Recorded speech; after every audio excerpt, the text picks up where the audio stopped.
नमस्कार, मी संजय बाजीराव मरकड, अध्यक्ष कानिफनाथ देवस्थान ट्रस्ट, सरपंच ग्रामपंचायत श्री क्षेत्र मढी। आता 1 महिन्यावर आमची कानिफनाथांची यात्रा आलेली आहे आणि या यात्रेमध्ये बऱ्याचशा भाविकांच्या भावना तीव्र होत्या आणि म्हणून त्यासाठी आम्ही आज या ठिकाणी ग्रामसभेचं आयोजन केलं होतं आणि त्यामध्ये चर्चा करण्यात आली। या यात्रेमध्ये बहुसंख्य मुस्लिम व्यापारी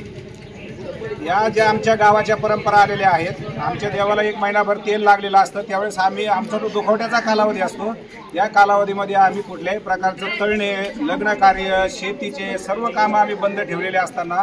वाट वापरत नाही, गाधी वापरत नाही, असे कामं 1 महिनाभर बंद ठेवतो आम्ही। पण हे व्यापारी लोक या ठिकाणी येऊन हे कुठल्याही प्रकारचे या ठिकाणी त्यांच्या परंपरा आमच्या त्या पाळत नाहीत आणि त्यामुळे कुठेतरी या भाविकांच्या मनामध्ये एक त्यांची कुठेतरी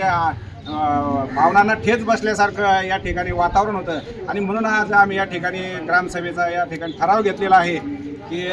जसं कुंभच्या धर्तीवर योगीजींनी जसं त्या ठिकाणी मुस्लिम व्यापाऱ्यांना बंदी केलेली आहे, तशीच आम्ही या ग्रामसभेच्या ठरावामध्ये मुस्लिम व्यापाऱ्यांना बंदी केलेली आहे। जर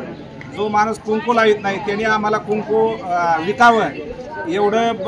दुर्भाग्याची गोष्ट आमच्या हिंदू धर्मासाठी म्हणावं लागेल आणि म्हणून आम्ही हा ठराव या ठिकाणी आज रोजी पारित केलेला आहे आणि या यात्रेमध्ये मुस्लिम व्यापाऱ्यांना विशेष करून या ठिकाणी मुस्लिम व्यापाऱ्यांचे 2 नंबरचे व्यवसाय चालू असतात। अंमली पदार्थाची व्यापार या ठिकाणी ते करतात, सोरट, चक्री, भिंगरी, काय 2 नंबरचे प्रकार या ठिकाणी ते चालू असतात आणि भाविकांची लूट या माध्यमातून होते।